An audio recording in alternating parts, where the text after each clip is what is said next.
Well, it's 6:17 and time now for What's Trending. Even though the Brewers lost their fifth in a row yesterday, it's not all bad in Wisconsin sports. Packers quarterback Aaron Rodgers may have made this little fan's life. Check it out. He stopped to talk and take pictures with her in a grocery store. This young girl's mom shared the photos on Twitter. Her tweet has more than 45,000 likes, and it's also made the girl very, very happy. And how about that? Yes, that's all it takes is just sitting around talking to somebody, and just made a fan for life with that, right? With doing that action right there. Oh, for sure. Yeah, I mean, look at her. She's just really just kind of just excited. She can't control herself. Yeah, right. She's a football fan, and definitely really cool when you get to meet a famous quarterback like Aaron Rodgers there, and living in Green Bay or any other of the towns that have an NFL team, you might run into a famous football player. So have you met anyone famous before? I have not, but it would be kind of cool though. Yeah, for sure. To be able to have that chance to be able to meet a famous person. I went to Cleveland quite a few years ago, I think it's about 9 years ago at this time. I saw Terry Francona driving his moped out of the ball game right after the game. We were just walking and I looked left, and this guy looks like Terry Francona. I didn't know about the moped story until like later on in the season. So after I'm like, that was Terry Francona. Though I didn't get to say, I said hi, but he didn't hear me, so.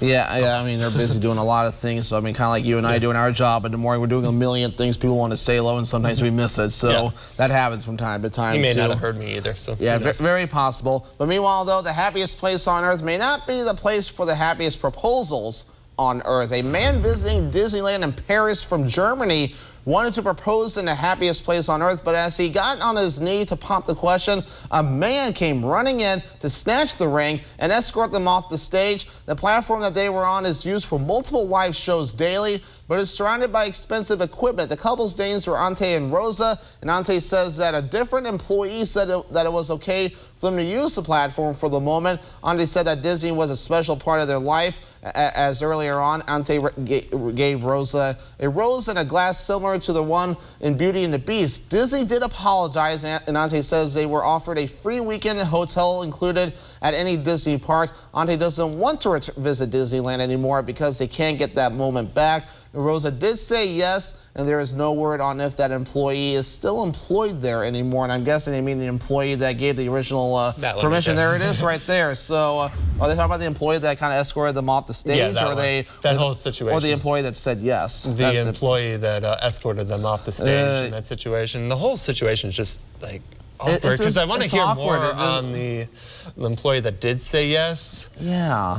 Like the whole situation's confusing, because like, yeah, they probably shouldn't have been on there to begin with, but they got permission. They did get permission. That's what I mean. I mean, if I would be like, but they gave us permission, it'd be like, I'd point that person out. And I'd be like this. I mean, I'm like this a lot of times. So I'm like, but he said this. He said that. I'd be like totally frustrated and mad and everything else, as that person is, and I would understand him not wanting to visit anymore after that, though. But maybe as time passes, though, I mean, thankfully she did say yes, so that's the good news there, and maybe hopefully forgiveness comes up, and hopefully maybe give Disney another shot, because I mean, mistakes happen. I mean, we're all human, right? Yeah, we're all human, so it'd be interesting to see if there's ever any follow-up on that story. Yeah, I'll have to see if there's any follow-up there. But taking a turn to our last story, one Florida resident is thanking his lucky stars after a close encounter with a bolt of lightning.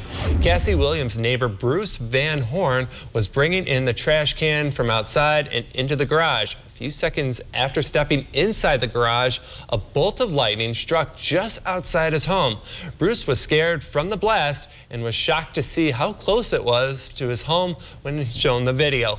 Bruce added that was the closest to a lightning bolt that he was ever been around, and one tree did take some damage, and neighbors say that made lightning strike more particularly unexpected is that there was no dark clouds overhead or rain falling at the time, and definitely a very scary situation. That would definitely get me to jump if that was if roles were reversed. For sure. I can only imagine the thunder that they heard too. Something was right there, though, and obviously the dramatic temperature differences too. And if you look closely in that video, we talked about this behind the scenes. A mailbox right after the camera fell open. I don't know if that's from the lightning current or if that's from the thunder that caused it. So shockwaves. So there, I mean, I'd be like probably uttering a whole bunch of words I can't stay on the air because I was so terrified. I know those lightning bolts that strike right above the house and like the clap of thunder and then the bolt of lightning at the same time, those always spook me.